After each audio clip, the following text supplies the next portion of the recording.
नमस्कार। आज के मुख्य समाचार में आपका स्वागत है। मैं हूं अमर सिंह। आप लोग देख रहे हैं एसपी न्यूज।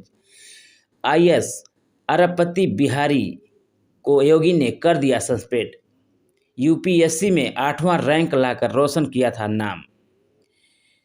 यूपीएससी में 8वां रैंक लाकर अपने गांव का नाम देश भर में ऊंचा करने वाले आईएएस को योगी सरकार ने निलंबित कर दिया है। निलंबित आईएएस बिहार के रहने वाले हैं और यूपी में सेवा देते हुए करोड़ों की उगाही की हैं। आइए जानते हैं आखिर पूरा मामला क्या है। दरअसल उत्तर प्रदेश की योगी सरकार ने 2006 बैच के आईएएस अधिकारी और इन्वेस्ट यूपी के सीईओ अभिषेक प्रकाश को भ्रष्टाचार के गंभीर आरोपों में निलंबित कर दिया है। वे औद्योगिक विकास विभाग के सचिव के पद पर भी कार्यरत थे। भ्रष्टाचार, रिश्वतखोरी और भूमि घोटालों में संलिप्तता के आरोपों के बाद मुख्यमंत्री योगी आदित्यनाथ के निर्देश पर उनके खिलाफ सख्त कार्रवाई की गई है। बिहार के रहने वाले अभिषेक प्रकाश ने 2006 में यूपीएससी सिविल सेवा परीक्षा में 8वीं रैंक हासिल की थी। आईआईटी रुड़की से इंजीनियरिंग करने के बाद उन्होंने पब्लिक एडमिनिस्ट्रेशन और पब्लिक पॉलिसी में मास्टर डिग्री पूरी की थी। अपने करियर की शुरुआत नागालैंड कैडर में की, लेकिन बाद में यूपी कैडर में ट्रांसफ़र हो गए। लखनऊ में डीएम रहते हुए उन्होंने कई महत्वपूर्ण पदों पर काम किया, लेकिन अब वे भ्रष्टाचार के आरोपों में घिर गए हैं। अभिषेक प्रकाश पर आरोप है कि उन्होंने SEL solar P6 private limited की परियोजना को मंजूरी देने के लिए 5% कमीशन की मांग की थी।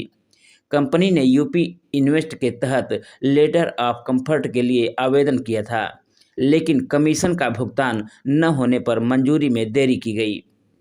20 मार्च को SEL सोलर के विश्वजीत दत्ता ने पुलिस में शिकायत दर्ज कराई थी। दत्ता का आरोप था कि मध्यस्थ निकांत जैन ने अभिषेक प्रकाश के निर्देशन पर उनसे कमीशन मांगा। शिकायत मुख्यमंत्री योगी आदित्यनाथ तक पहुंची, जिसके बाद STF को जांच के आदेश दिए गए। कई अधिकारियों भ्रष्ट आईएएस को बचाने की कोशिश भी कर रहे थे, लेकिन सीएम योगी की सख्त निर्देश के बाद जांच में तेजी आई। फाइलों की समीक्षा और अधिकारियों से पूछताछ में भ्रष्टाचार की पुष्टि हुई। इसके बाद लखनऊ के गोमती नगर थाने में निकांत के जैन के खिलाफ FIR दर्ज कर उसे गिरफ्तार कर लिया गया। जांच के दौरान अभिषेक प्रकाश की अवैध संपत्तियों का भी खुलासा हुआ। रिपोर्ट्स के मुताबिक उन्होंने अपने कार्यकाल में लखीमपुर और बरेली में 700 बीघा जमीन खरीदी और लखनऊ में कई आलीशान बंगले बनवाए। इतना ही नहीं, उन पर ब्रह्मोस मिसाइल फैक्ट्री भूमि सौदे में 20 करोड़ रुपए के घोटाले में भी शामिल होने का आरोप है। लखनऊ विकास प्राधिकरण LDA में उपाध्यक्ष रहते हुए भी उन पर बिल्डरों को लाभ पहुंचाने और फाइलों में हेरफेर करने के आरोप लगे थे। वहीं दूसरी ओर भ्रष्ट आईएएस के लिए बिचौलियों के रूप में काम करने वाले निकांत जैन ने भी पुलिस की पूछताछ चल रही है। निकांत जैन की गिरफ्तारी के बाद पूछताछ में उसने अभिषेक प्रकाश के साथ मिलीभगत की बात कबूल कर ली। शुरुआत में निकांत पुलिस को गुमराह करता रहा, लेकिन कॉल डिटेल्स दिखाए जाने के बाद वह टूट गए और सच उगलने लगे।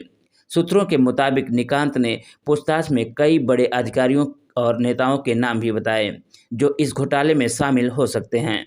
अब इन नामों की भी जांच की जा रही है।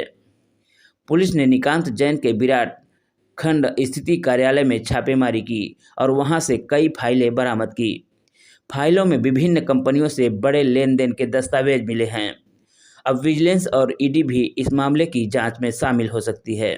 कार्यालय को फिलहाल सील कर दिया गया है ताकि एजेंसियों द्वारा छानबीन की जा सके। सूत्रों के अनुसार कोरोना काल के दौरान अभिषेक प्रकाश की निकांत जैन से नज़दीकी बढ़ी थी। इसके बाद निकांत कई बड़े अधिकारियों और उद्योगपतियों के संपर्क में आ गए। वह बेड़े ठेकों और डील में बिचौलिया बनने लगा। सोलर प्रोजेक्ट के लिए उसने उद्योगपति से कमीशन की मांग की थी। पहले छोटी रकम की डील हुई तो मामला नहीं बिगड़ा, लेकिन जब निकांत ने रकम बढ़ानी शुरू की तो उद्योगपति ने शिकायत दर्ज करा दी।